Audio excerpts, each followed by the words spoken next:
What is going on, people? TripleM back again with another video, and today we're going to be talking about the obscure and quite frankly uninspiring signing of Wout Weghost to Manchester United Football Club. A lot of Manchester United fans have tried to hype the signing up. They've tried to make the signing come across as an intelligent piece of business and a tactically astute signing by Erik ten Hag, someone who brings something different to our system and somebody who will actually help us in the short term over the next 6 months. But I could not disagree more with a lot of these people. Now, I've been very positive about Manchester United this season, but this is the first signing where I'm like, whoa, this doesn't make sense. We're bringing in a player who, by the way, has consistently underperformed over the last 5 seasons.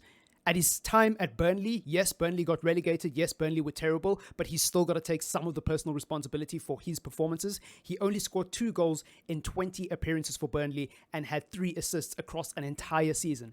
That is not good enough. Following that up, he went to a bunch of other clubs. He played for AZ Alkmaar. He obviously played for Besiktas, and he played for 2 other obscure clubs whose names I can't even pronounce. And he didn't even score that much. He's underperforming his XG by 5. Every single season since he left Burnley.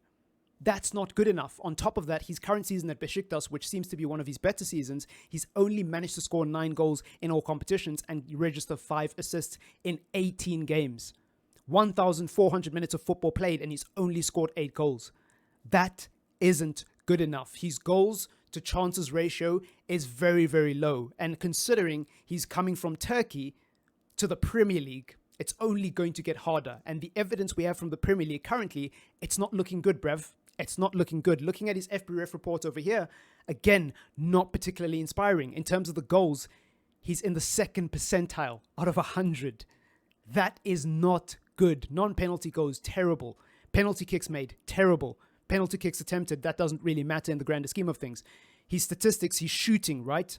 Goals per 90, terrible. 0.11 goals per 90 is not good enough for Manchester United. And people will say, well, he's not coming into this team to be the starter. He's coming in to be a bench player. That doesn't make it any better, though. Surely Manchester United should have higher standards for players who are coming in. When we haven't built a first 11 that we are all happy with, how can we be signing bench players? Because we all agree that Manchester United needs a number 9. We have different opinions on what type of number 9 we need, but a lot of people believe we need an out-and-out number 9. Weghorst might be an out-and-out number 9, but he's not clinical enough. Yes, he's tall. Yes, he's physical. Yes, his link-up play is great. Yes, his hold-up is great. Yes, he has a very decent first touch. And yes, he is somebody who can make runs in behind because of his intelligence. But he's not particularly quick. He's not particularly agile. His dribbling and close ball control is not that great as well.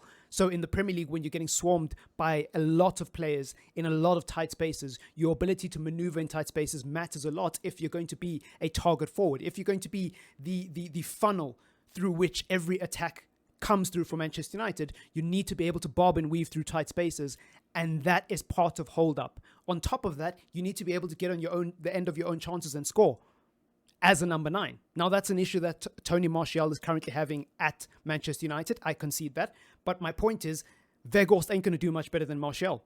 And I'm saying that right here, right now. Weghorst ain't going to do much better than Martial. If he proves me wrong, happy days, because that means Manchester United are doing well. And I only want Manchester United to do well. But I'm not going to sit here and pretend to be happy and positive about a signing when I'm really not. The only reason that I have any bit of positivity in the barrel, if there's any, is because he will be under the guidance and leadership of Erik ten Hag. That's the only reason, right? Erik ten Hag has missed out on his primary targets and he's ended up choosing Wout Weghost. That's the only reason I believe in this signing. Apart from that, it's not looking good. It's not looking good at all. And, you know, I think Manchester United fans, as much as we've been very positive this season, most of us anyways, not all of us, there comes a point where positivity turns into delusion. And it's a very, very thin line. And I'm not saying people who believe Weghorst is going to be a good signing are deluded. I'm just saying, you know, don't be too positive. Equally, don't be too negative. Be balanced. Be somewhere in the middle. Have a bit of both. Be able to say, I think Casemiro is an amazing signing. Anthony's an amazing signing. This guy's an amazing signing. But him, I don't think that's a great signing. There's nothing wrong with that. It doesn't make you a plastic fan, a negative fan, whatever. Anyways, it's been your boy TripleM. Let me know what you think in the comments down below. And as usual, leave a like on the video if you want to support the channel. And don't forget to subscribe. Peace.